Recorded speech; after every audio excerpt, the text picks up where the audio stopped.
Inicialmente, me gustaría agradecer por la honrable invitación para mediar esta mesa. Con mucha satisfacción, aquí estoy. Vivimos una era en la cual la información fluye en una velocidad, en una cantidad que há pocos anos era inimaginável. E hoje a informação vem assumindo valores sociais e econômicos fundamentais. Isso representa profundo cambio em la organização da sociedade e da economia. É fenômeno global, com elevado potencial transformador da sociedade. Segundo Pierre Levy,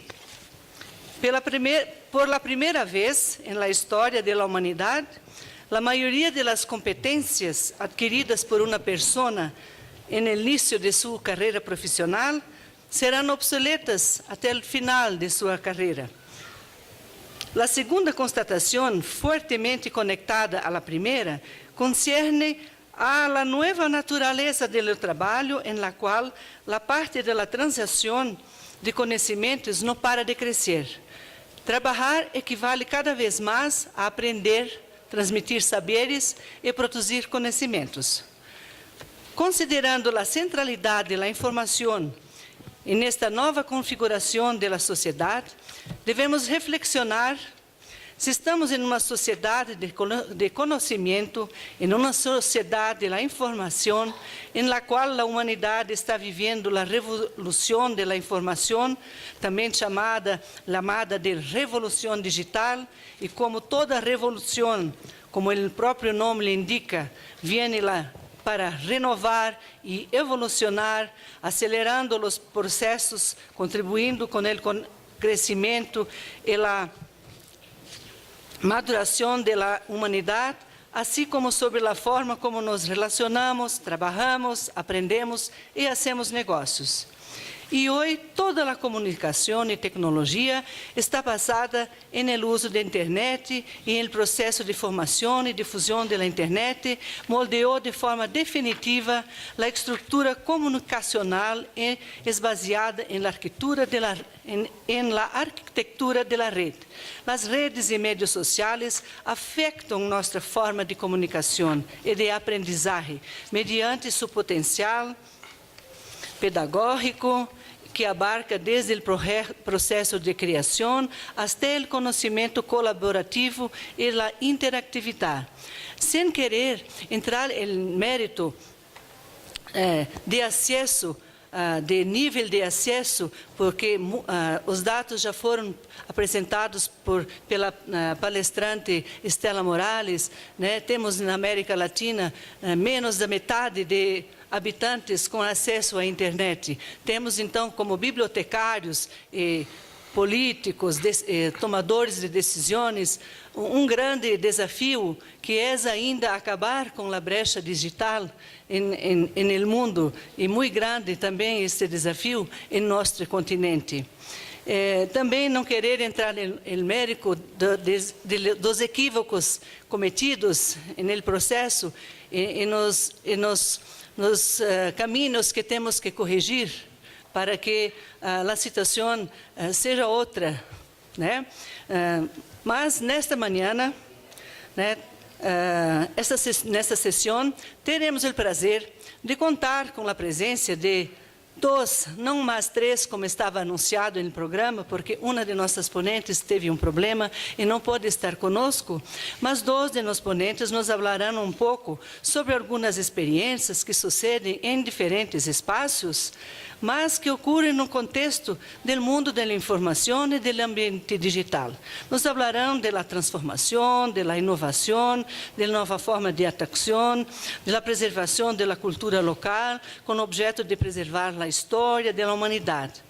Pero a sociedade necessita perceber que há uma grande oportunidade para desenvolver a referida preservação da memória, a própria essência da sociedade. Exatamente em contexto do tema deste evento, Nosso Futuro Digital. A doutora Bule Mambo Tata, né, que Vou ler aqui o currículo dela que está em inglês. Tata is Executive Director of Library Service at the University of South Africa, UNISA. Prior to that, she served at the University Library of the University of Zimbabwe. In addition to her role at UNISA, Mambo Tata is active in the International Federation of Library Association in institution IFRA. She is serving a second term as member of the governing board. She is chairperson of the ILP committee and a member of executive committee of governing board. She is a member of the Strategic Advisor Network of the Global Libraries Program of the Bill and Melinda Gates Foundation. She was previously served in various committees affiliations, including the Library Network of the Association of Commonwealth Libraries, the E-Knowledge Society of Women in Southern Africa. In Gender in Africa Information Network, 9006, 2001, and the Access to Learning Award of the Bill and Melinda Gates Foundation, 2001, 2004 and 2007. Her research interests are in women and information communication technology application in libraries and library service on mobile device.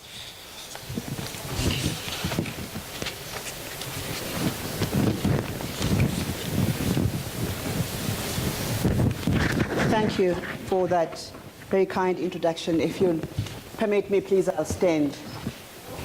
I prefer to talk on my feet.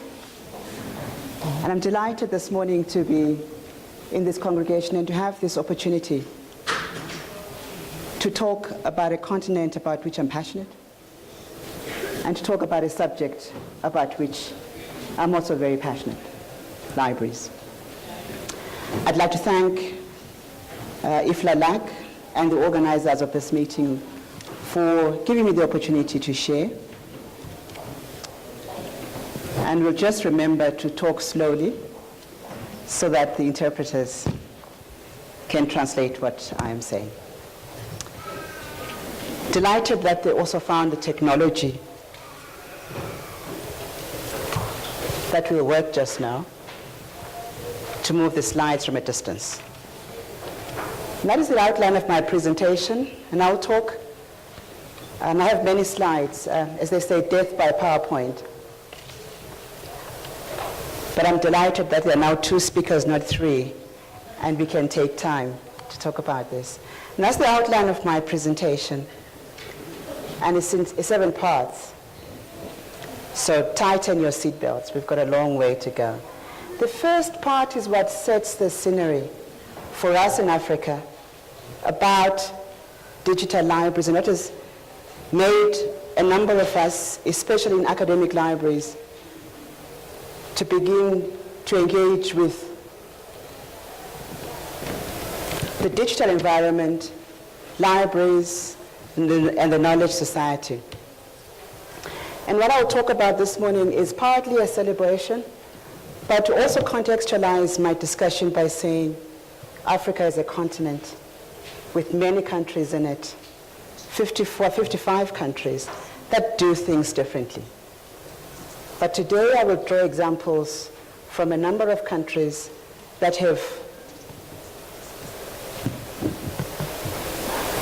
broken the divide and brought digital content to their people, but also, and what I'm very particular about, ensured the uploading of their content so that they're not just consumers of digital content. So what does the scholarly research environment look like? And it's the space in which we can measure Africa's contribution to the digital knowledge at this stage. And as you can see, the blue line there in 2009 was what Africa contributed towards the world's digital knowledge. And that's a 100% improvement. A decade earlier, it was 1%. And it's concerned us that, is this a reflection of what Africa contributes, or is it a reflection of what has been discovered, what can be retrieved, what can be located in digital spaces? My belief is that it is a reflection of what can be retrieved in digital spaces. And that places a responsibility on knowledge workers and libraries in particular on the continent to work at improving that.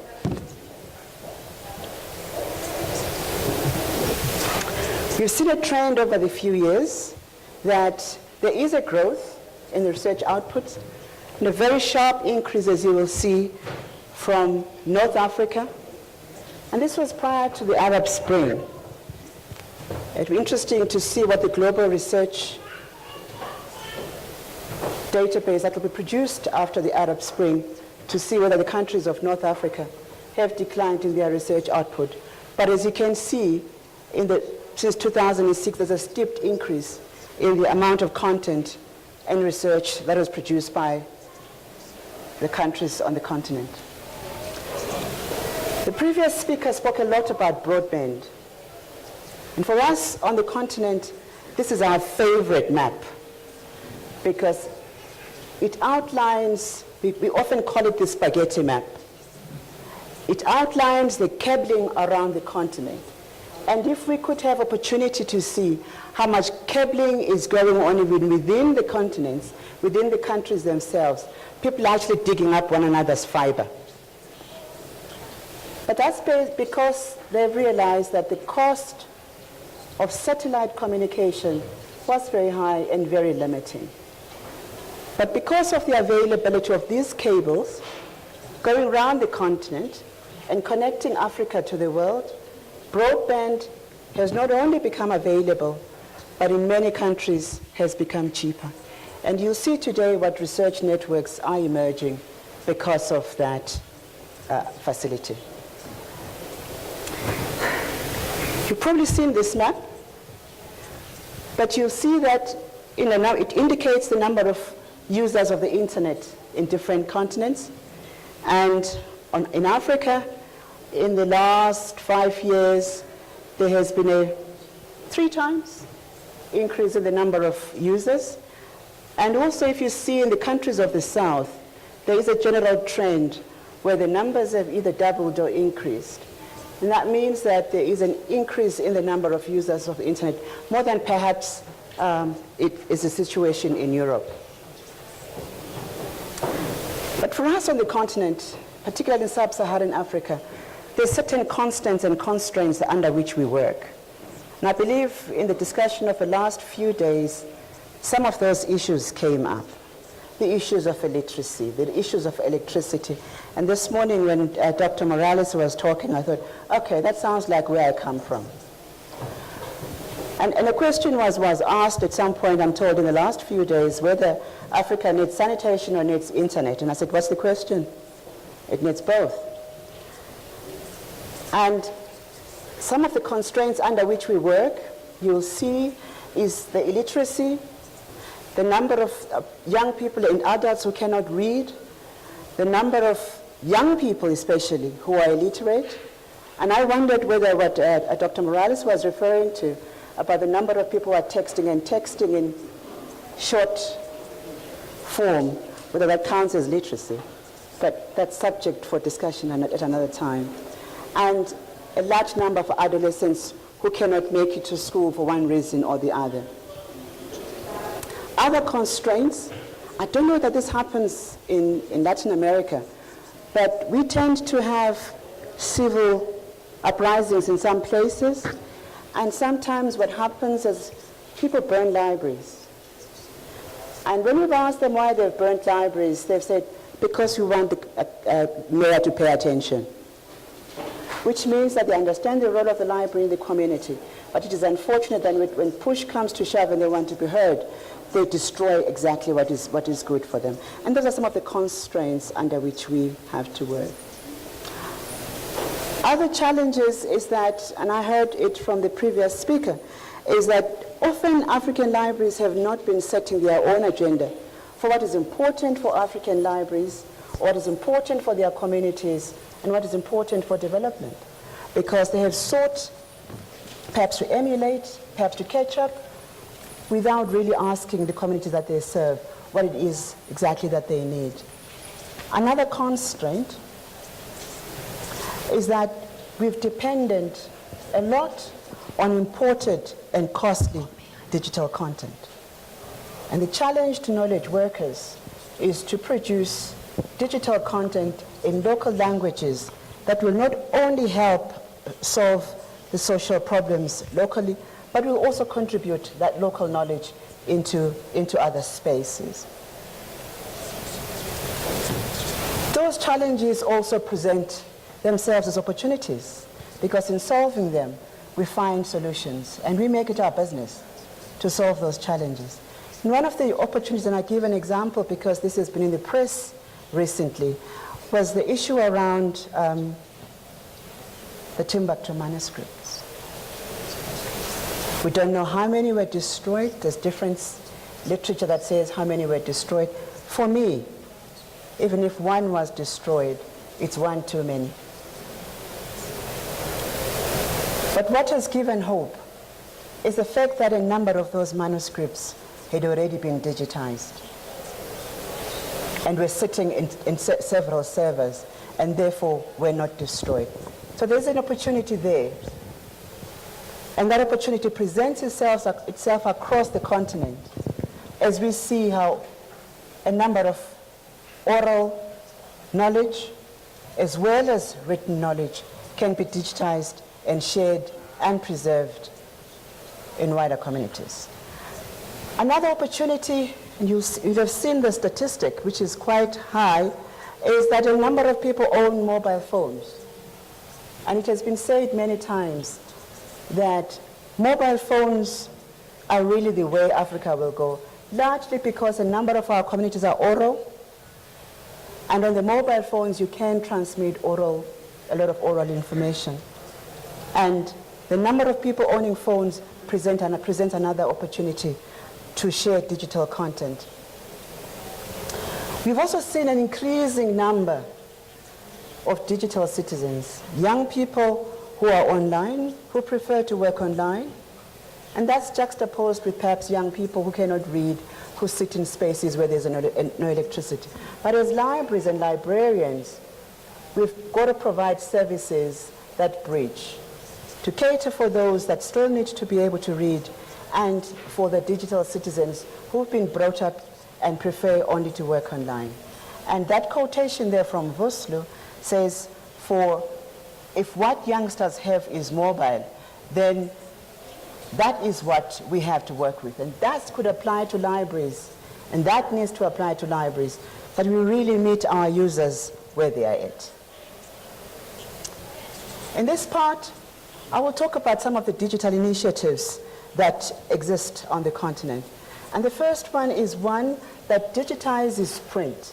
And colleagues will have seen quite a number of articles that have been written on the work on using Greenstone for digitization. It's attractive for us on the continent because it is affordable, it is cheap, it is an open source, and we can work with it without investing a lot of money. And the community has developed out of that, of digital support for those that use Greenstone. We've also seen support from a number of partners. INASP is one, and IFIL, working with communities on the continent to build digital libraries. And that, in a sense, is providing a lot of local heritage, a lot of oral information, and a lot of resources that are available only in the local languages. I talked earlier about the value. I'm falling apart. I talked earlier about the value, I'll hold on to it, about the value of the cables and the fiber. And what has emerged out of that, because a number of those cables have been brought into the interior, into cities in the interior, and what has emerged, and the largest of the lot, is a number of research networks. And research networks bring affordable broadband to universities. The largest and most recent is UbuntuNet. And this cuts across a number of countries and brings cheap and affordable and fast internet connection, linking a number of universities in the SADC region. I will not go to the video because we are not online. Also within the individual countries, a number of research networks have also been established. In Zambia, connecting the over 15 universities in Zambia and research institutions, bringing ability to not only share download digital content, but to be able to upload a lot of research that is being done in Zambia. And of course, I must talk about South Africa. And in South Africa as well, we have a local South African National Research Network, which links all the 23 universities, plus the 3 large research institutes, and it brings 10 gig per second to each of the universities. And that is, for us, very fast internet connection, but also affordable outside the commercial sector, and enabling universities to be able to do work. One of the really exciting outcomes of these research networks has been the number of collaborative research that has emerged, which means that researchers within the continent are able to work across countries. Researchers within countries are able to work across universities. And we're seeing an emergence of a lot of multi- and interdisciplinary research, but also an emergence of a lot of digital content that is going over these research networks. And what we have seen is an increase in research networks concentrated in those countries that are shared. Another area that's contributed to increased content, digital content, is open scholarship. A number of universities have set up institutional repositories and are uploading content from their universities. And we've seen increasingly the changing role of librarians, not only as those that link people to external information, but actively advocating for the uploading of local content into digital spaces. And because of the involvement of local professionals, we see increasingly that this work is actually sustainable. Many years ago when we started with Open Access Repository, the question was always, is this sustainable? What's going to happen if funding ends? And a lot of universities have taken that on. And as you will see in this slide, a number of institutional repositories, 83% are housed by institutions, and the institutions sustain them in their budgets and ensure their growth. A new way that is emerging, that's transforming the curriculum and the development of curriculum, is the area of open educational resources. And it's a new way that is being used by schools and universities to share in the development of curriculum. The responsibility in the OER environment is that once you use somebody else's curriculum and you change it, you also upload whatever you have finished. And an organization called OER Africa is working to build capacity on the continent to bring curriculum development, to entrench a shared curriculum development. And this brings together, saves a lot of energy, where previously universities would each develop their own content. But the one big plus in terms of digital libraries and digital content is that here is ready content that sits in digital spaces, helping again to increase the amount of Africa's digital content on the internet. On the public sector, and this is particularly in public libraries, we've seen a growth in the mediation role of public libraries to bring content to their communities, but to also upload their communities' content. One of my favorite countries, Botswana, the local community library works works with young people who are HIV positive. And the picture that you see there is actually building gardens, and that's not reading. But they work with communities in their Lived Livelihood project to build libraries. The library finds on the internet excuse me, organic methods of farming that will enable them to grow the gardens speedily and effectively. And when they learn something from the community, they also upload what they have learned from the community onto their website. And we begin to see a sharing. So what the community, Ramotsa Public Library does, is also shared with another community library in another locality, helping again to share local knowledge within Botswana. In Ghana, the Ghana Library Authority does something similar but relating to health.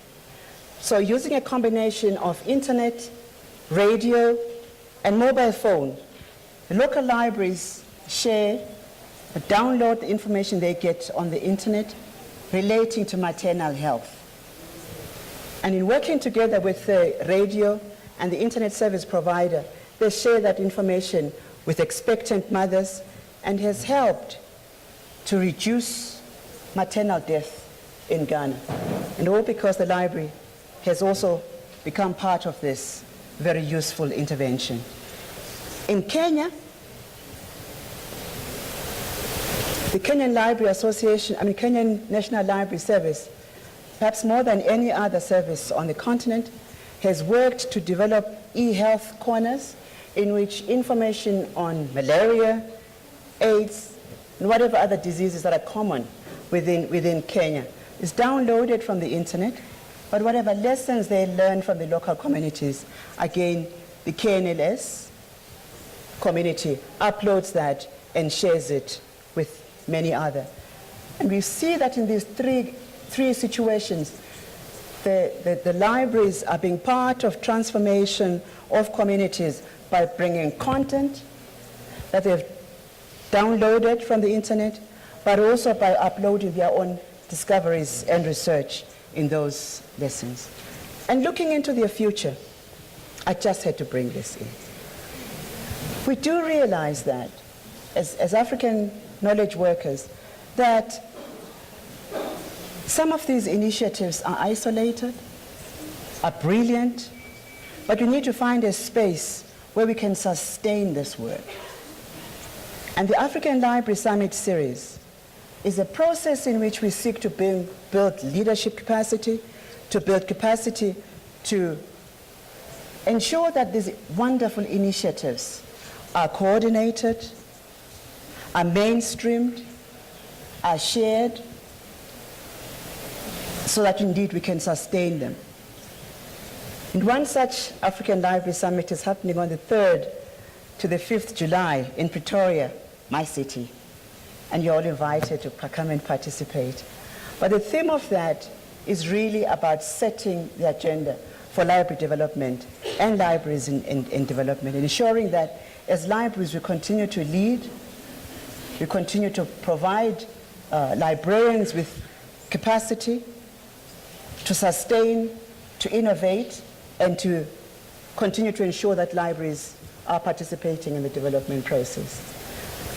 Another initiative which we are increasingly seeking to link to the African Union, a continent-wide community, is ICADLA. ICADLA is the International Conference for Archives and Libraries, which we started back in 2009 with the United Nations Economic Commission for Africa and Wits University in Johannesburg and the Africa section.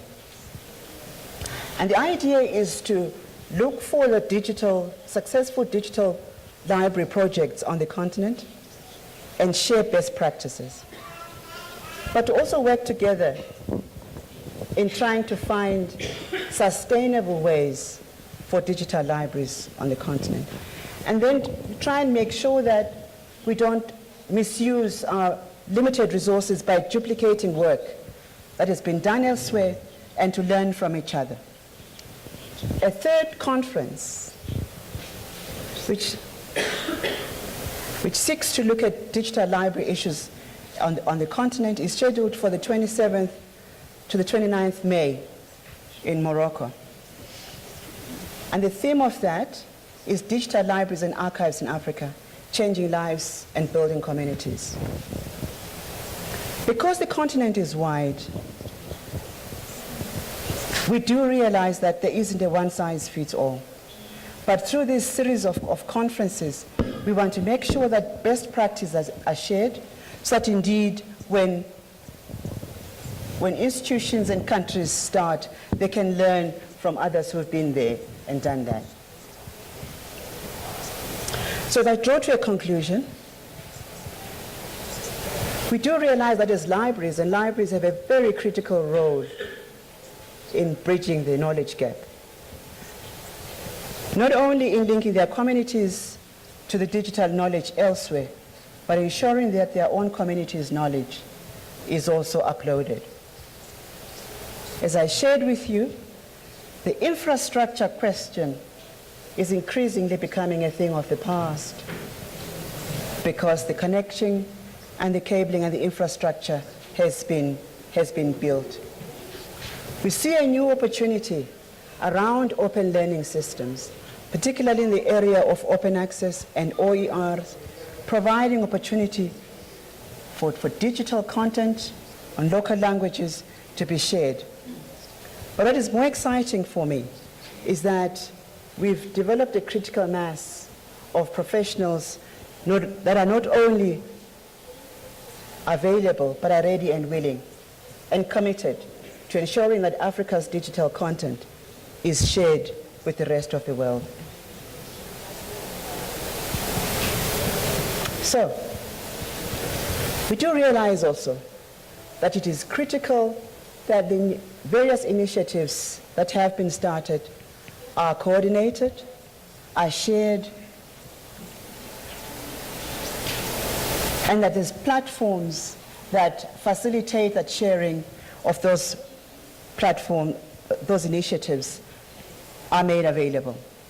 We do realize that working on the continent, also we must provide services for people in the various literacy levels. On one hand, we're providing digital literacy. On another hand, we're providing basic literacy. And for us, the challenge as African professionals is to bridge that gap and ensure that all our communities are served. And to ensure that these new interventions and initiatives are sustainable, that they are not here today and gone tomorrow, but that they form communities of practice that can be emulated by other communities. And finally, for us it is very important that the digital library agenda on the continent is not only set by people that work on the continent, but that it is focused on an agenda that uplifts communities. Thank you for your attention. Sérgio Lopes Ruelas, né?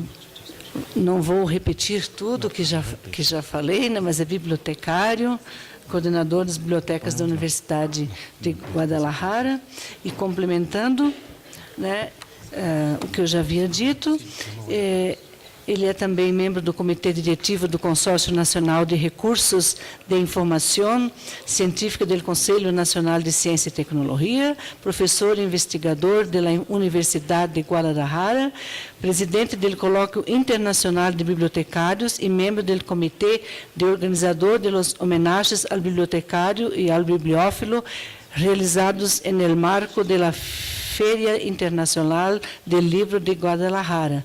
Foi presidente do Conselho Nacional para Assuntos Bibliotecários de Instituições de Educação Superior do Colégio Nacional de Bibliotecários.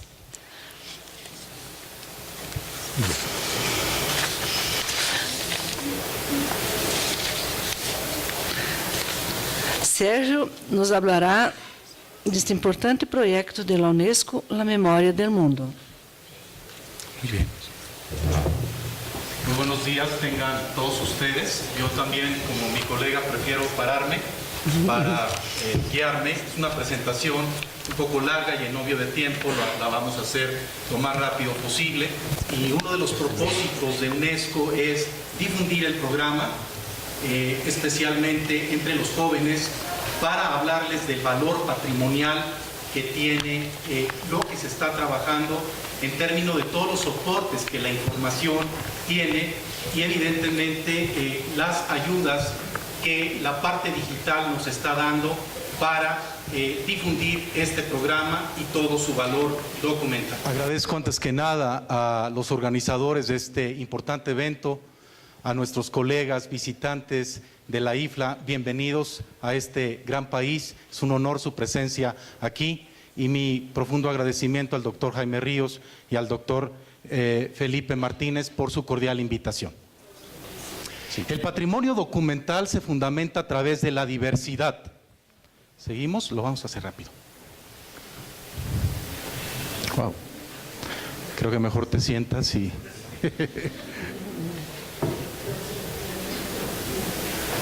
y de la identidad, fundamentalmente. ¿Seguimos? Según la UNESCO, este patrimonio se conforma del territorio, de la flora, la fauna y de las creaciones y expresiones sociales, religiosas y culturales. Sí.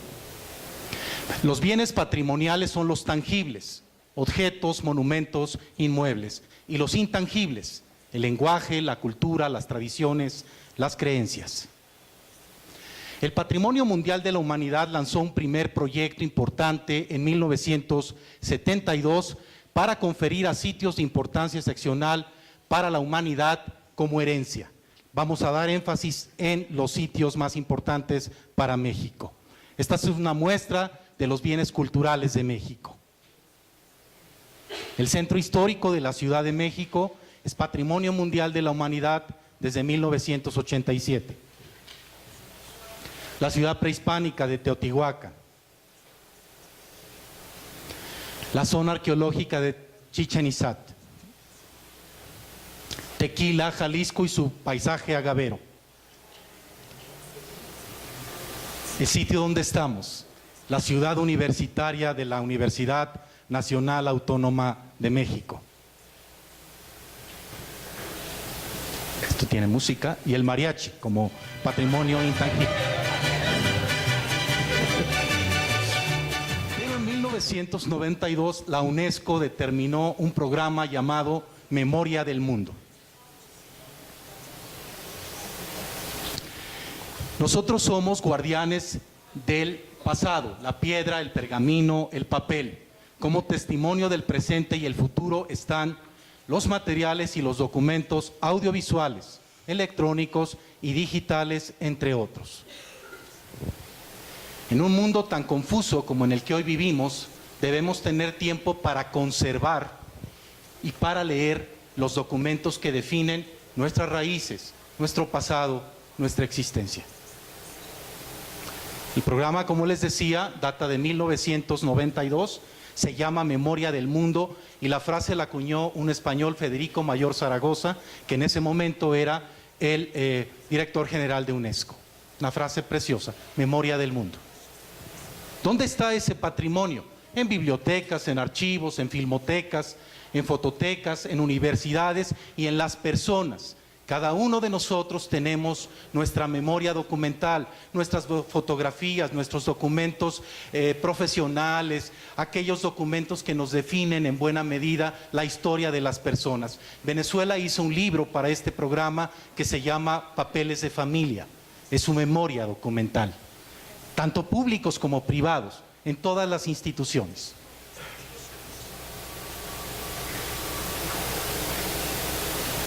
¿Qué objetivos persigue el programa?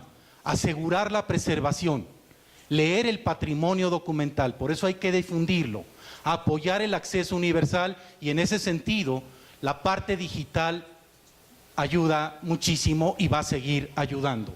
Incrementar a la conciencia mundial sobre la importancia que tiene valorar el patrimonio documental de la humanidad y colaborar entre las instituciones. Ya lo han dicho los antecesores, la colaboración es fundamental. ¿Qué incluye? todo tipo de documentos, manuscritos, impresos, sonoros, fílmicos, fotográficos y digitales, entre otros. Actualmente hay más de 268 colecciones en el mundo del programa Memoria del Mundo. Hay 3 niveles, les explico. El nivel internacional, el nivel por continente, a México le corresponde América Latina y el Caribe, y el nivel nacional. En este momento, más de 268 colecciones. Esta es una muestra de algunos de los documentos que están en el registro mundial. Algunos son de México. ¿Tiene imagen esto? Evidentemente la Biblia de Gutenberg, el inicio de la imprenta, la incunábula, 1452. Nace la imprenta.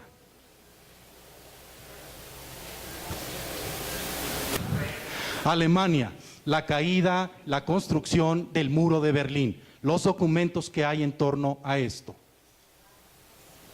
Alemania es un país muy activo en memoria del mundo.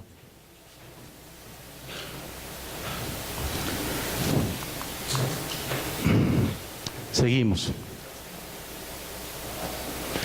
Miren, algo muy reciente, apenas de casi finales del siglo XX, los archivos no gubernamentales sobre la dictadura de Pinochet en Chile, desde 1973 a 1989. Estos archivos son patrimonio mundial de la humanidad a través del programa. Fotografías, manuscritos, en fin. España, las capitulaciones de la Santa Fe, es los acuerdos entre Cristóbal Colón, Fernando de Aragón e Isabel de Castilla para el descubrimiento del nuevo continente. Es donde le prometen una serie de cosas al almirante y la historia nos dice que no se las cumplieron. El Tratado de Tordesillas, la división del continente entre España y Portugal. El tapiz de Boyó, ¿tiene imagen? Cerca de 70 metros de un tapiz que data de la Edad Media.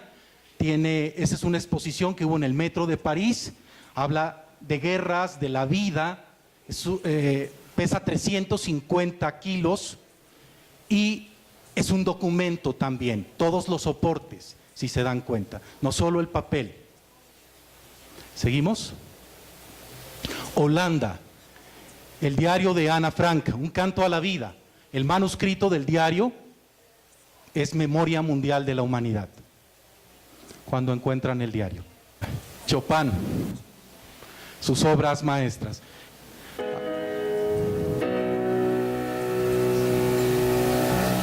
Segundos. Los cuadernos pautados y la música entraron al programa, por supuesto.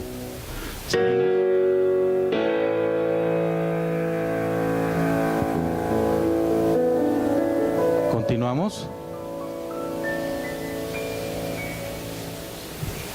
Turquía, las tablillas de arcilla, parte de los inicios de la escritura, uno de los más grandes descubrimientos del hombre, escribir.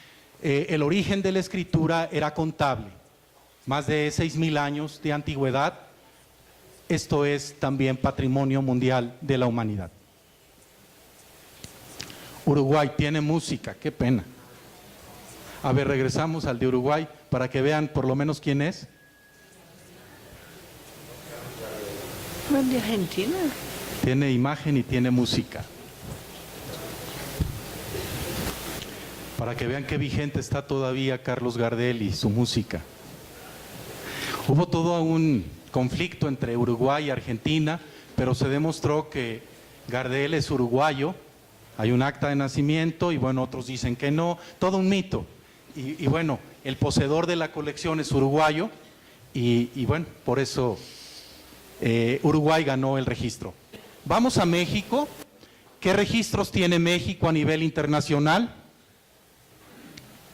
Es una muestra solamente, pequeña. Por supuesto, sus libros pintados a mano, sus códices. Bueno, la Biblioteca Palafoxiana, que es una biblioteca que Juan de Palafox y Mendoza instituyó en Puebla de Los Ángeles, y esta biblioteca y su colección de 300 años de la época colonial están consideradas como Patrimonio Mundial de la Humanidad.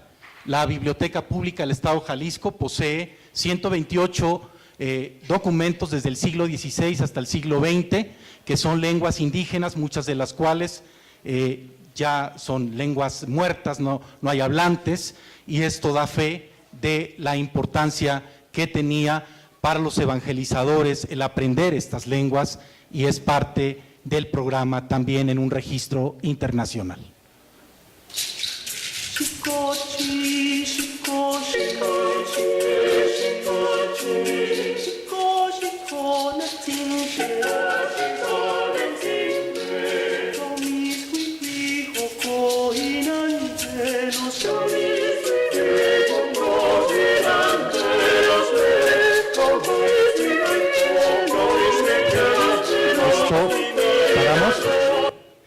Este cancionero de Gaspar Fernández reúne la música colonial americana.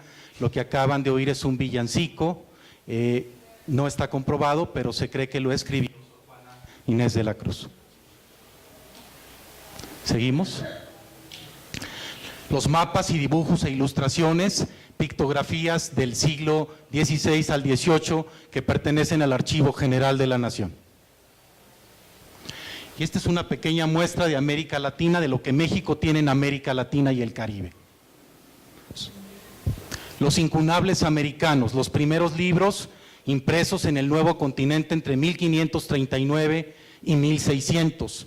Son los libros que datan del origen de la imprenta en nuestro continente. La conquista, como saben, empezó en 1521, es decir, 18 años después ya había imprenta en el nuevo continente. ¿Y qué registros tenemos a nivel nacional en una muestra? ¿Hay sonido aquí?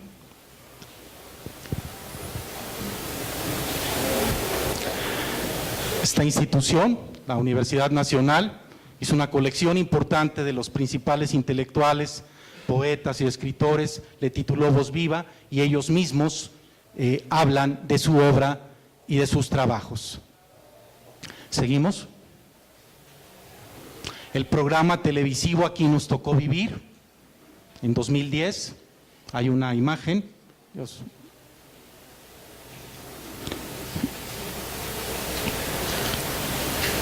Bueno, si no se ve, pasamos a lo que sigue. Miren, estas propuestas no tuvieron reconocimiento. La primera es Ágora, la película de Alejandro Amenábar, que él no le dio reconocimiento al asesoramiento que el programa le hizo, y otra es una película española que no se iba a hacer película, pero que su escritora recoge en buena medida los documentos y testimonios de las mujeres que perdieron la guerra civil. Se llama La Voz Dormida, y bueno, pues aquí era salvaguardar la sabiduría a través de la biblioteca de Alejandría, esta biblioteca tan mítica y tan importante para la historia.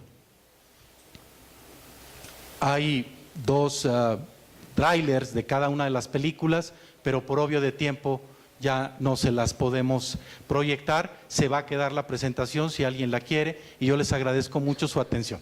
Muchas gracias.